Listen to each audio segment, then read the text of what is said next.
While almost everyone in the country, including myself, have been focused on the seemingly endless number of objects that the Air Force is suddenly shooting out of the sky, well, there was a chemical fire of epic proportions over in Ohio. That's right, despite what seems to be a media blackout, the Ohio state government initiated a controlled chemical fire that was not only massive, but the after effects might be a lot more deadly than what the official narrative might lead you to believe. And in fact, along that line, a journalist over in Ohio was just arrested while reporting on the giant disaster. However, in order to explain what's happening here, let me back up and start at the very beginning. And I hope that if you appreciate content like this, you do take a quick moment to smash those like and subscribe buttons, which will force the YouTube algorithm to share this video out to ever more people. Now, to start with, last week, a freight train with over 100 cars derailed in a small town called East Palestine, Ohio. It's located in the eastern part of the state near the border with Pennsylvania. Now, fortunately, no one was killed in that accident. However, unfortunately, the accident launched 50 of the cars off the tracks. And among those derailed cars, 10 of them contained hazardous materials. Specifically, they contained pressurized vinyl chloride, hydrogen chloride, as well as ethyl hexyl acrylate, which are extremely toxic and carcinogenic chemicals, meaning they cause cancer. Now, this scenario was already bad enough, but it actually got worse. That's because due to the potential for a giant uncontrolled explosion, the governor of Ohio, Mr. Mike DeWine, he took the suggestion of the state's emergency management agency and he authorized a controlled burning of the toxic materials. Here was his statement explaining his rationale. There's a concern, the railroad has a serious concern which they can express to you about an explosion with one or more of these cars. They describe an explosion as potentially catastrophic.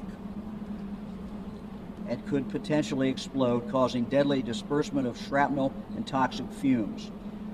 So following new modeling information conducted this morning by the Ohio National Guard, Ohio Governor Mike DeWine and Pennsylvania Governor Josh Shapiro are ordering an immediate evacuation in a 1 mile by 2 mile area surrounding East Palestine, which includes both Ohio and Pennsylvania.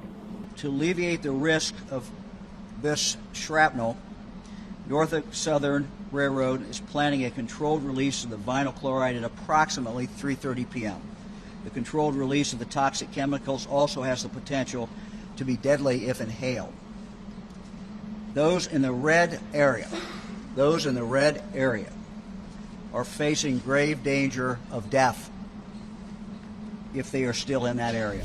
And therefore, to avoid the scenario of a giant uncontrolled explosion with shrapnel flying in all directions, the state of Ohio set the train cars on fire themselves.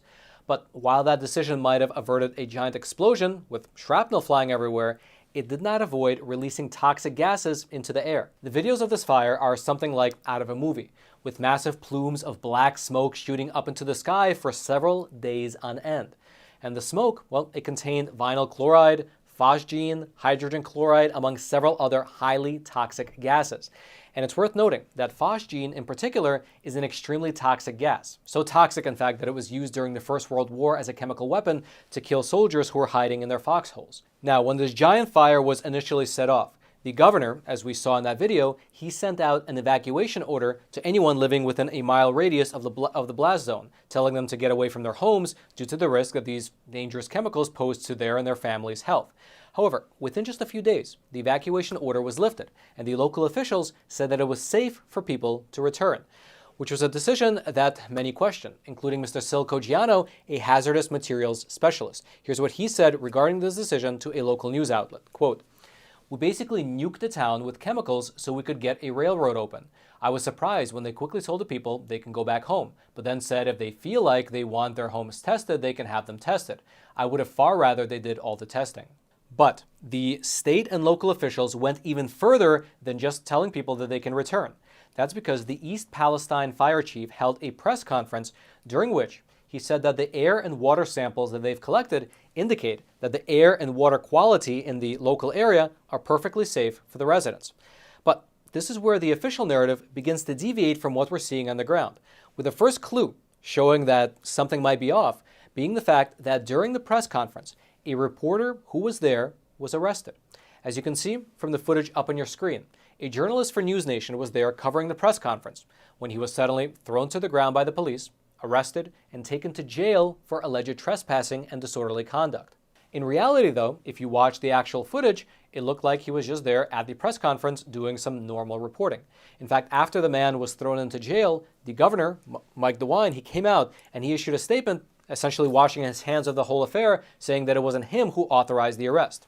Quote, "It has always been my practice that if I'm doing a press conference, someone wants to report out there and they want to be talking back to the people back on the channel, whatever. They have every right to do that.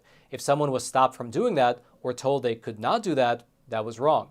It was nothing that I authorized." And so, with that as the backdrop, let's examine the validity of what was said during the press conference. How safe is the area around East Palestine, really? Well, to start with, after the controlled fire was over, local authorities began to receive multiple reports from the residents living outside of the 1-mile radius zone saying that the fallout from the disaster was far from over. For instance, a local farmer named Taylor Holzer, who raises foxes on his farm, he said that after the chemical fire, many of his foxes suddenly died. Here was Taylor describing what happened to just one of his foxes. Quote, "Out of nowhere, one of my foxes just started coughing really hard, just shut down. This is not how a fox should act. He is very weak, limp, his eyes are very watery and weepy. Smoke and chemicals from the train, that's the only thing that can cause it, because it doesn't just happen out of nowhere. The chemicals that we're being told are safe in the air, that's definitely not safe for the animals or people." Which, besides being extremely alarming, also raises questions about not only the fatal effects of the air quality in the surrounding area, but also the very idea that the chemical fire only affected a 1-mile radius from the train tracks. And Taylor was far from the only one seeing this happen.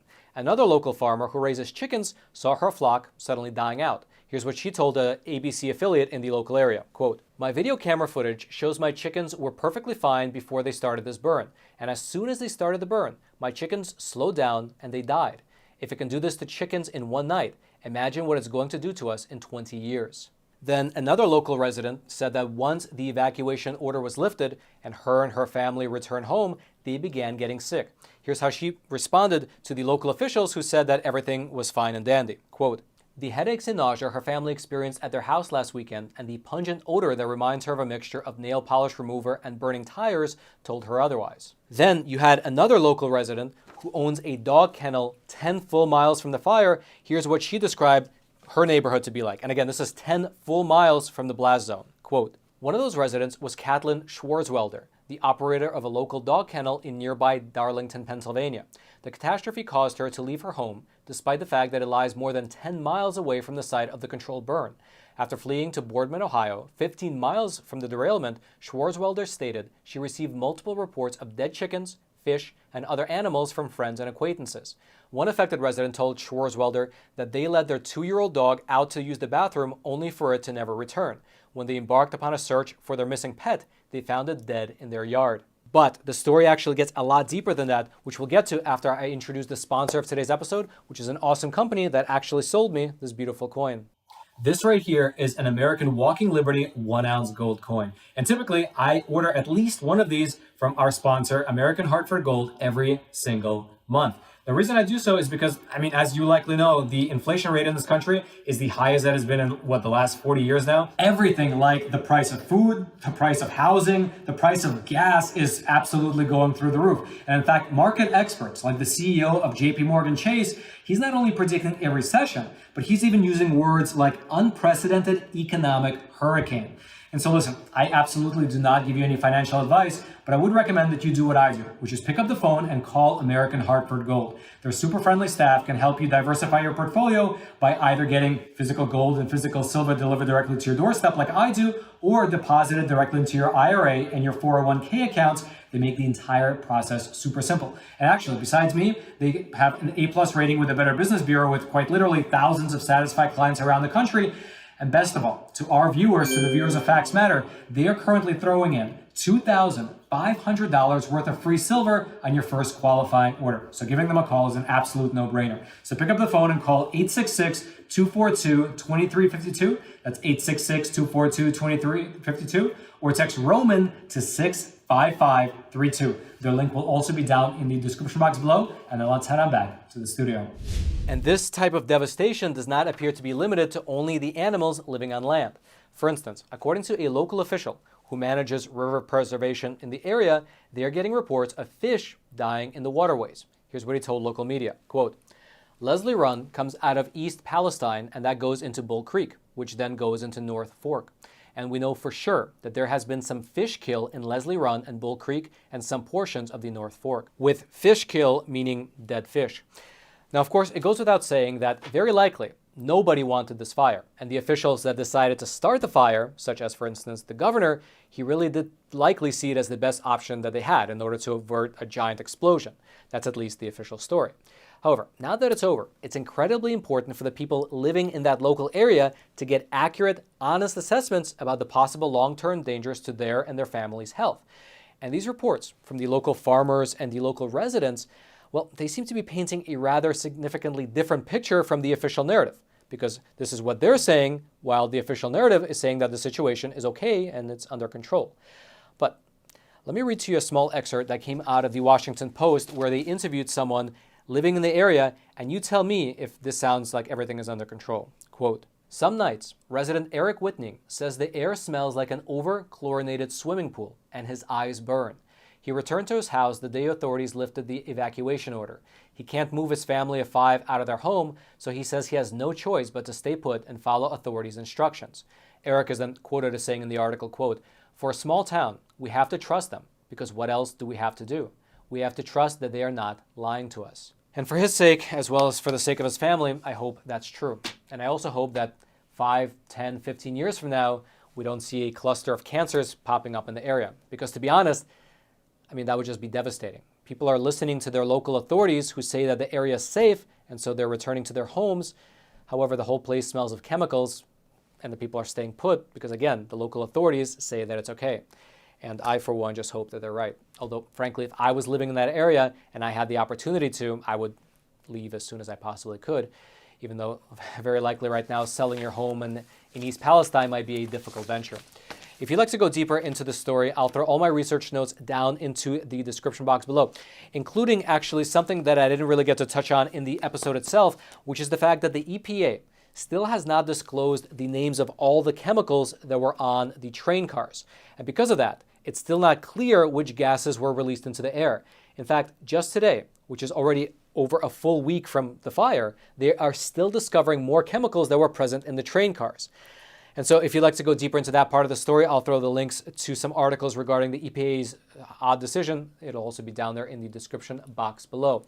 And then lastly, I'd love to know your thoughts. Do you trust the local government officials in regards to the after effects of this fire? Leave your comments in the comments section below, and I'll be reading them later tonight as well as well into the week.